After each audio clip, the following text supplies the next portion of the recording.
Hey guys, welcome back to the Lazy Bushman channel. As you can see, this is another one from the reloading bench. I still haven't got my RC car out, though I did do a run around just a couple of weeks ago, but I broke it just warming up and having a bit of a play. Hopefully this weekend I may get out and shoot some on my RC. So I haven't really done that for you guys yet. Because I've been pushed with time, I just thought I'd come back to the reloading bench and just show you another one from my safe. This is my Remington 700 CDL SF. That's the those letters stand for the Classic Deluxe stainless fluted. So it's the higher graded American walnut stock, fully stainless steel with barrel fluting as well. It's very nice looking rifle. It's very light. It weighs in somewhere around 3.5 kilos, I think, and it'd be under 4 kilos with the scope on. It's a great rifle for walking around the bush. You can carry it all day. I have a sling that I have on this normally with a nice little thumb hole. I'm just wondering if I can see it around. Oh, here it is. I don't know if you can see that. That's the sling that I happen to use on this one. Nice little spot to put your thumb, and you can just stroll around the scrub all day, and it doesn't sort of have the weight of some of the other rifles. It doesn't have the weight of my 270 for instance. So it's really nice, and it's chambered in 7mm08, which is a very versatile cartridge, versatile round. It's basically a neck down 308, or neck down to 7mm, much the same way that the 243 is neck down to 6mm. The 7mm08 sits squarely sort of between the 757 and the 270. In fact, the 270 and this are extremely similar in performance. This will do just about anything that the 270 will do, but with less felt recoil. It also will handle, in the 7mm range you can actually also get higher, heavier projectiles than you can in .277 for the 270. The Remington 700 range has a lot of different rifles in that range. And for very good reason, and they haven't just grabbed the same action and put it on a different stock like some manufacturers do. They really put some thought into the barrel length for the different calibers, the different types of stocks, coatings that they put over the metal. You know, they got many different options, as well as variable twist rates, weights of and contours of barrels. They genuinely have a very good and broad range of offerings. This particular one, as I said, it's 7mm08. It's a 24-inch barrel. The Magnums come in a 26-inch barrel, I think it is, on these. What else do I want to say? Oh, that's the other thing. The Remington 700, or the Remingtons in general, and in particular my Remington, this is the only push feed rifle that I've got. And what I mean by that is the way that it takes up the bullet from the magazine and takes it into the chamber. Let me just take this out. I'll show you what I mean.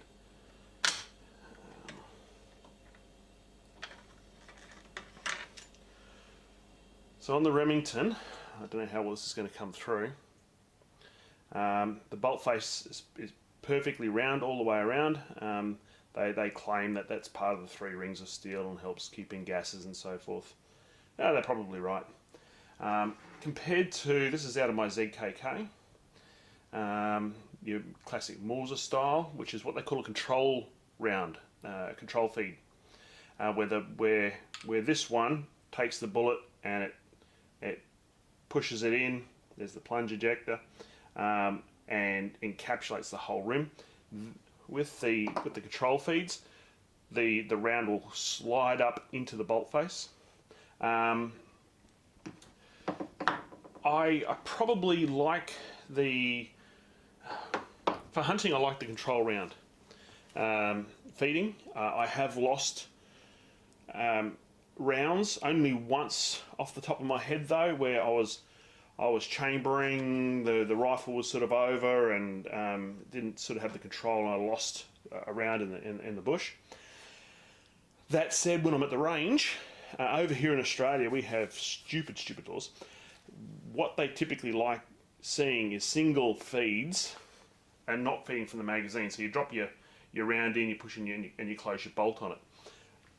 That works fine for the push feeds, but the control feeds don't like that, because the bullet's not really getting that opportunity to slide up into the bolt face and hold on. So what happens, and it's happened to me, is that you'll end up with a jam. You'll end up with this bullet that's in the chamber, but you can't close the bolt. You're a few millimeters short of being able to close it. So shooting from the range, at least here in Australia, because we're a bunch of girls, the push feed certainly is more compliant.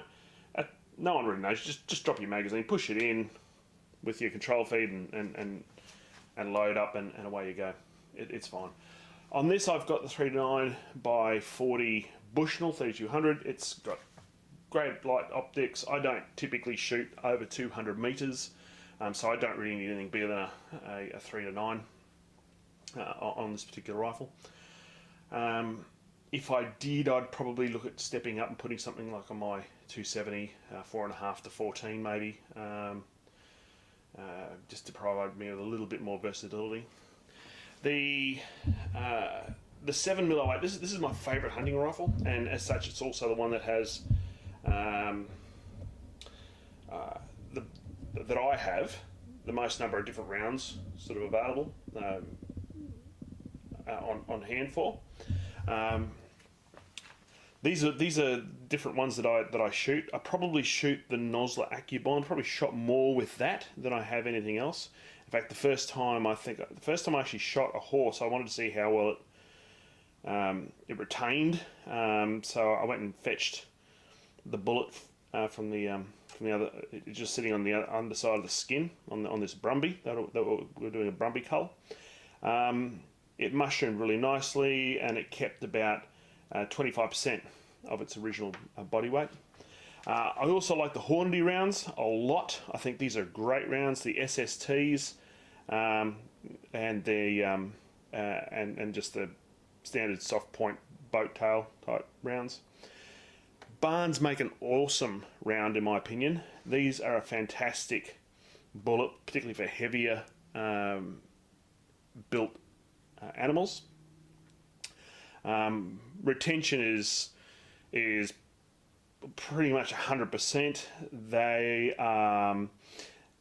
machined out of one piece copper, I believe,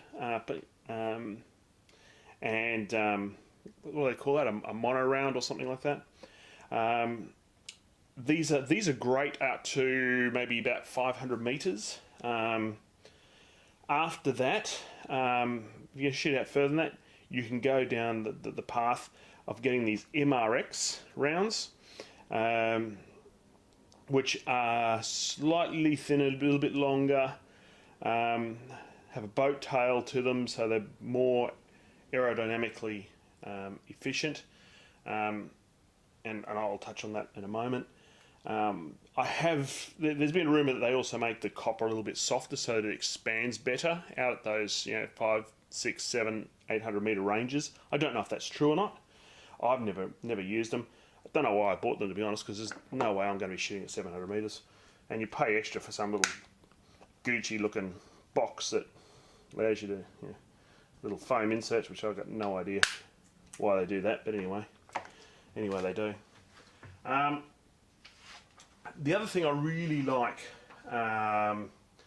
about the 7mm round more specifically, so this applies to any 7mm, not just the 7mm 08, is they They're extremely the ballistic coefficient is really good, and that's what I was saying before about the performance, the aerodynamics of the round. Ballistic. You hear people talking about ballistic coefficient. They're talking about how well the round travels through the air and how efficient that is. The other thing is that they have very good sectional density. At around that 130, 140 grain mark, the 270 is slightly better, but the heavier the bullets go, the more the 270 comes into its own. And a lot of that has to do with the fact that they don't make that many heavier bullets for 270, at least not that I've seen. They do for the 7 mils, and I suspect that's mostly due to the 7 mil Remington mag. I'm just in a future video I may do a little bit more. I might explain some of the ballistic coefficients and sectional densities a bit more. Sectional density is probably what most hunters are interested in, and the higher the sectional density, the better it is usually for killing. They also buff it a little bit less in the heavier bullets buff it less in wind. The higher sectional density bullets will penetrate better as well on game. So as a general rule, regardless of what caliber you're shooting, try and shoot up as heavy as you can. Probably one of the few rifles or calibers you have some limitations with is probably the 223 comes to mind, where you've got to start really considering twist rates, because they are such a high. They're a 22 caliber projectile. They come out at quite high velocity, and you really want a higher twist rate for those heavier bullets, so they just don't stabilise and they don't really shoot well.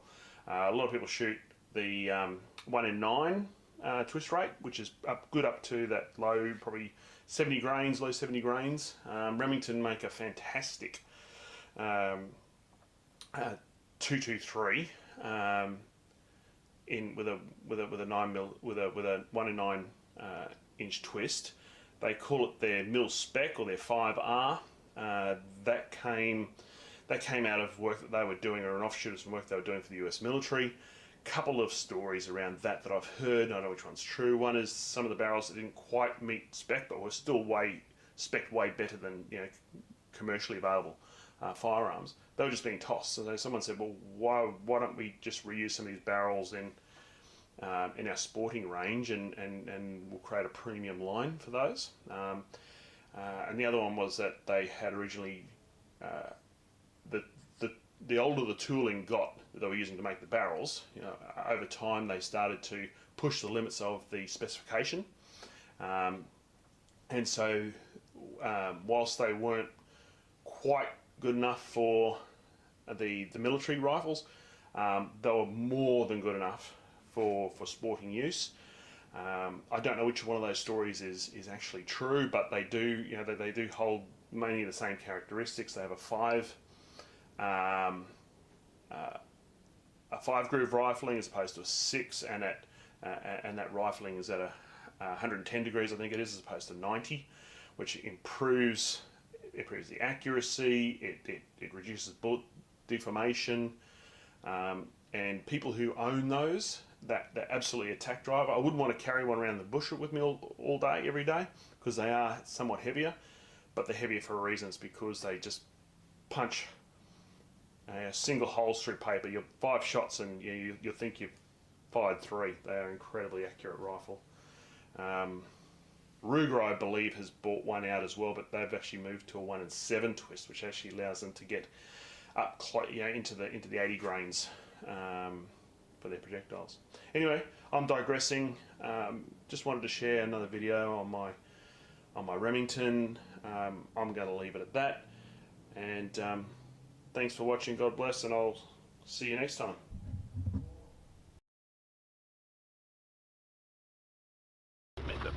Remington.